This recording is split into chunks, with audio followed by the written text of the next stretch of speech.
Hola compañeros, te saluda Abigail, Belén, Violeta, Katy. Nuestro tema es lo específicamente humano de la comunicación humana.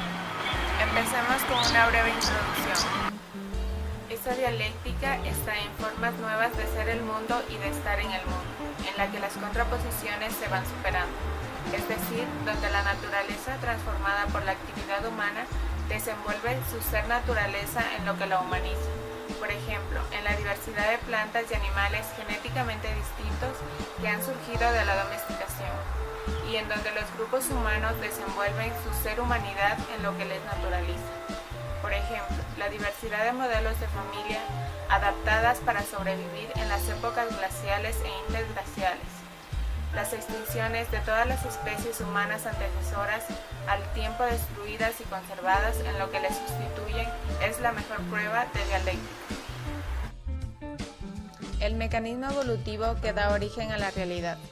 La comunicación humana es consecuencia de la superación de una contradicción. Este principio se sitúa en la tercera etapa evolutiva de la indicación, que es el momento en que los animales comunicantes adquieren la capacidad de reconocer la alteridad. Las comunicaciones referidas a los efectos y aparición.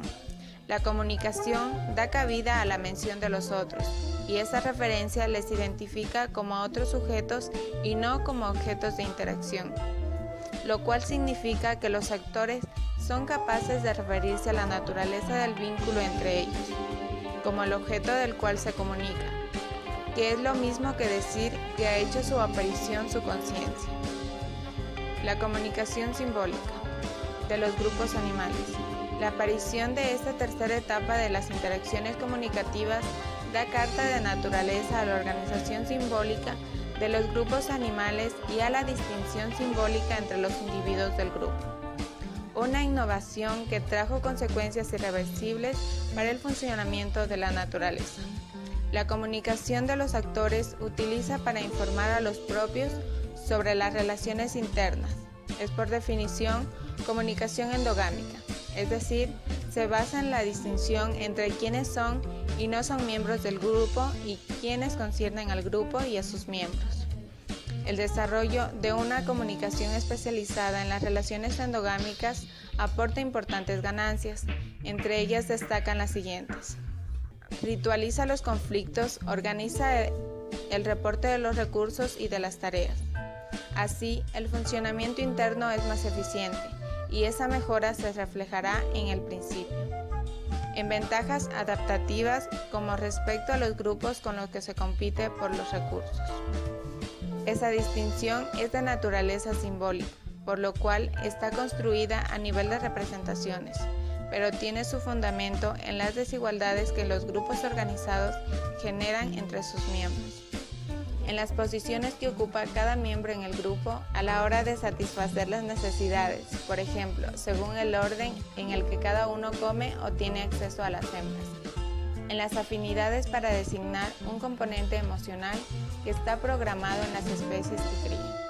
La ventaja de las afinidades está claramente relacionada con su utilidad reproductiva. Y lo que es más importante, la extinción de las afinidades viene exigida por la reproducción y está igualmente programada. El recurso al método dialéctico en teoría de la comunicación.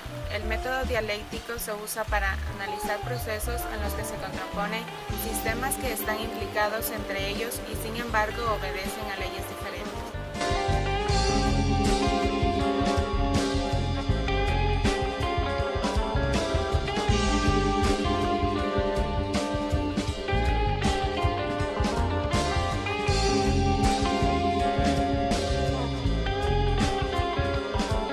Transformación evolutiva de las afinidades en identidades.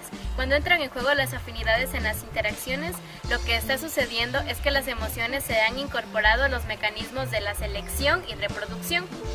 La función reproductiva de las afinidades es la comunicación que tiene que dejar de funcionar cuando el vínculo emocional ya ha cumplido su cometido en la reproducción. Para que exista ese vínculo y los actores establezcan afinidades, son necesarias dos señales. La primera, que ha llegado el momento oportuno para establecer la relación, y la segunda, que el otro es la pareja adecuada. En la construcción de las identidades desde las posiciones y afinidades, Las posiciones y afinidades son lo fundamental que ha estado organizando el reino animal. Por ejemplo, las identidades de los miembros de un grupo se pueden definir a partir de la conciencia de las diferencias en las posiciones. Se hace más fácil que sean los machos más vigorosos los que continúen la reproducción o que sean depredados los menos dotados. Las emociones han dejado de estar exclusivamente vinculadas a la reproducción, se generalizan al conjunto de sus miembros e interacciones.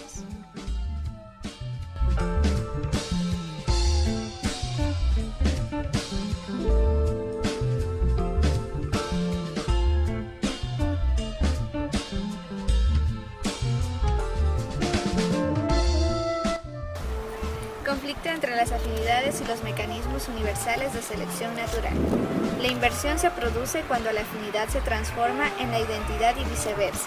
Ejemplo, cuando cada animal se reconoce que tiene de distinto por sus vínculos emocionales con los otros miembros.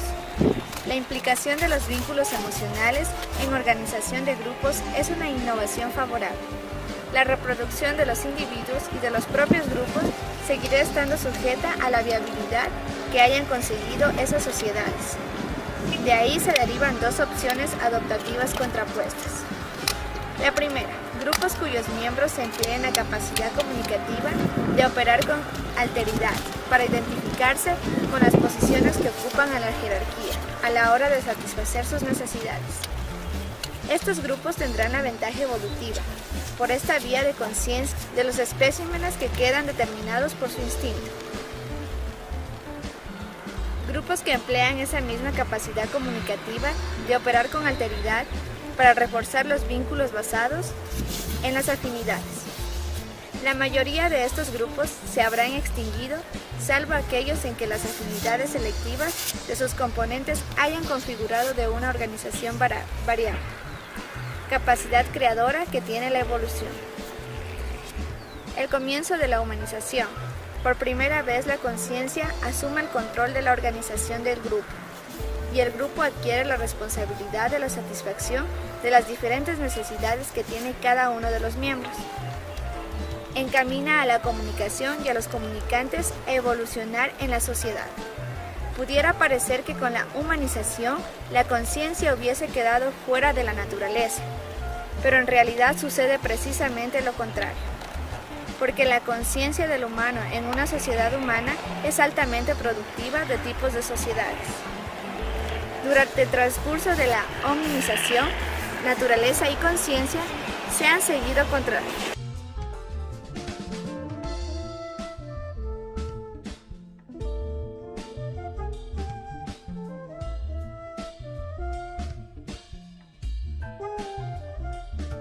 Durante el transcurso de la hominización, naturaleza y conciencia han seguido encontrando sucesivos niveles de contradicción, con el derroche que representa la extinción de todas las especies humanas, excepto la nuestra, igualmente evocada por la contradicción original de la humanidad, sale y de la que se mantiene a inventar, implicar, sustituir múltiples formas de organización. El precedente análisis muestra que la comunicación humana en todo el cambio dialéctico es consecuencia más bien de una desadaptación que de una readaptación. La comunicación humana es una evolución contra natura de los comunicadores referidos a los efectos. Aparece cuando unas especies van a dejar de ser animales y logran adaptarse a la desadaptación.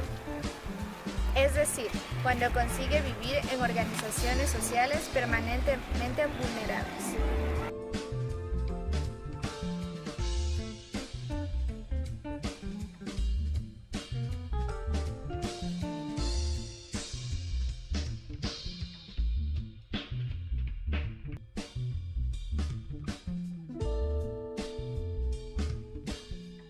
La configuración simbólica del mundo natural.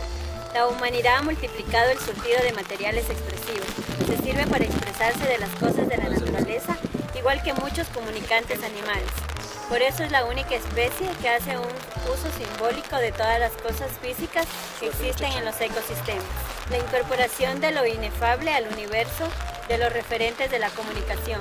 Los usos humanos han ampliado el universo referencial, tanto que el ecosistema carece de materiales expresivos, lo bastante plásticos para indicar todo lo que hay que referirse. Las contradicciones expresivas entre el gesto y la palabra. Los cuerpos son los primeros materiales expresivos y sus órganos los primeros instrumentos de comunicación. La designación de extramundos y contramundos y la doble codificación.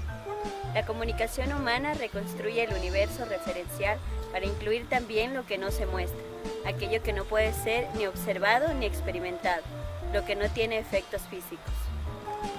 Creación de herramientas comunicativas y división técnica. Los instrumentos hechos para comunicarse son la evidencia de que la comunicación humana se ha desarrollado desde muy temprano en dependencia del trabajo y de las técnicas.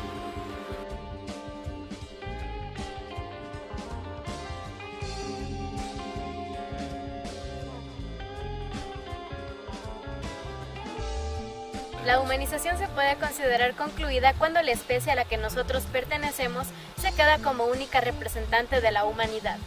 Si los primeros humanos hubiesen procedido de modo semejante, nunca hubiesen llegado a desencadenar las dinámicas evolutivas que producen al hombre moderno. La evolución humana y la comunicación humana no se originan y se explican por los vínculos que tienen con la sociedad y con la cultura, sino que la naturaleza tiene mucho que ver en lo humano que tiene la comunicación. La naturaleza tiene mucho que ver en el sistema creado de formas de vida. Es posible que la comunicación humana llegue a cancelar ese vínculo que tiene con la naturaleza, pero si lo cancela, esta comunicación será inhumana. La teoría de la comunicación tiene su principal objetivo de contribuir a que este giro destructor no sea irreversible.